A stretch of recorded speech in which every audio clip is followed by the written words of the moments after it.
25-may бүтүрүү кече деп 18 жашар балдар, кыздар мектеп аяктап аткандар бар. Анан 20 жыл мурда бүткөн 20 жылдыктар бар. Эртең биринин артынан бири прокатка алган машинасы менен заңылдатып көчөдөгүлөрдү чочуткан, үркүткөн. Ушулардын бардыгы эң чоң ызалар. Ысырап бар жерде, шарият тыйган иш бар жерде сөзсүз саңа бир мусибат, кайгы келет, палакат келет. Бардыгыңыздарда мен көтөргөн телефон бар. Жылда 26 майда угабыз, кече палан жерде мектеп окуучулары 4 бала палан машинада оор жайында мерт кетти, экөөсү больницада өлдү, үчөөсү тигил жерде өлдү, бул жерде өлдү деп. Кудай мени жалганчы кылсын, эртең 26 майда дагы угабыз ушул кабарды. Азыр өлө элек. Азыр эч ким авария боло элек. 11 классы бүтүп аткан окуучулар авария боло элек, бирок эртең 25 күнү болот. Не үчүн?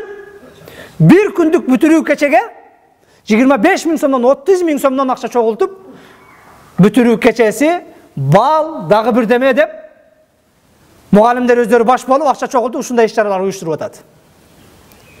Жараткан Аллах Таала шариятта тыйган ишинде сөзсүз биз үчүн бир пайда бар.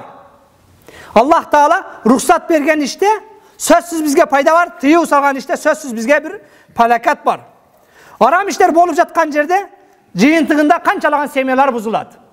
Шариятыбыз аял эркек бир дасторкондо олтурбасын. Аял эркек намахрам менен бийлебесин, дискотекага катышпасын дейт. Бирок биздикилер эртең 20 жылдык деп башка деп аялын жөнөтүп алып, 2 күндөн кийин интернеттен видеосун көрүп, талагын бергендер бар. 5 баласын тирүүлөй жетим кылгандар бар. Аллах тыйган иштен тыйылбасаң, ушундай мусибаттар биринин артынан бири келе берет. Как будто 20 жыл мурда ушундай бир кыйратып, мектепти кызыл аттестат менен бүтүрүп, кыйраткансы белгилеп, бирок семьясынан айрылган, атасынан айрылган, же болбосо 18 жашар баласынан айрылган ата-энелер кездешет. Жараткан Аллах Таала ысыраптан тыйган, ысырап кылгандар тууралуу кереметтүү Кур'анда мындай деп кайрылат: "Я бани Адам, хузу зинатакум инда кулли масжид." Адам баласы, мечитке жакшылап кылып кийинип бар. Жума намазга чырайлуу кийинип кел. Жума намазга прокатка алып костюм кийип кел дейт. Күлүү вашрабу, жегиле, ичкиле аятын уландысында. Вала тусрифу, ысырап кылбагыла дейт. Жеш керек, ичиш керек, бирок ысырап кылбаш керек. Bir күндүк бүтүрүү кечеге 15 000 сом не деген акча? Ошону уюштурган мугалимдер өздөрү 6 000ден 7 000ден bir ay 30 күн сабак берип айлык алгандары бар. Анан bir күндүк бүтүрүү кечеге 15 000ден 25 000ден уялбай акча чогултат экен. Ысырапкорлор тууралуу Аллах Таала кереметтүү Кур'анда: "Иннал мубаззирина кану ихвани шаятин, ва кана шайтан ли раббихи кафура." Чындыгында ысырапкорлор булар шайтандын бир тууганы, ал эми шайтан Роббусуна капыр болгон дейт. Аллах Таала ысырап иштерден, арам иштерден баарыбызды сактасын. Субхана раббика раббил иzzati амма ясифун ва саламун алал мурсалин валхамдулиллахи раббил аламин. Жараткан Аллах Таала окуган намаздарыбызды кабыл кыл. Дуаларыбызды кабыл кыл. Аллахым элибизге, жерибизге тынчтык бер, аманчылык бер.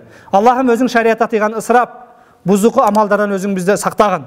Аллахым мына ошол динибизге каршы келген эркек аял аралашкан дискотекадан, бүтүрүү кечеден, 20 жылдыктан, классташ менен классташтын кучакташып оюнга түшкөнүнөн баарыбызды сактагын я Раббана Раббул алемин. Аллахым эркектерибизге намыс берип, мына ошол нерсеге карындаштарын, аялдарын жөнөтпөгөндөрдөн кылгын я Раббана Раббул алемин. Жараткан Аллах Таала арак деген өзүң тыйган амалдан баарыбызды алыс кылгын. Анткени мына ошол арак уммул хабаис, бүтүндөй бузук иштердин энеси, башаты, мына ошонун баарыбызды алыс кыл я Раббана Раббул алемин. Аллахым элибизге, жерибизге ынтымак, берешендик, амандык бергин, эки дүйнөнүн бактылуулугун насип кылгын. Бирахматика я архамар рахимин. Амин. Аллаху акбар.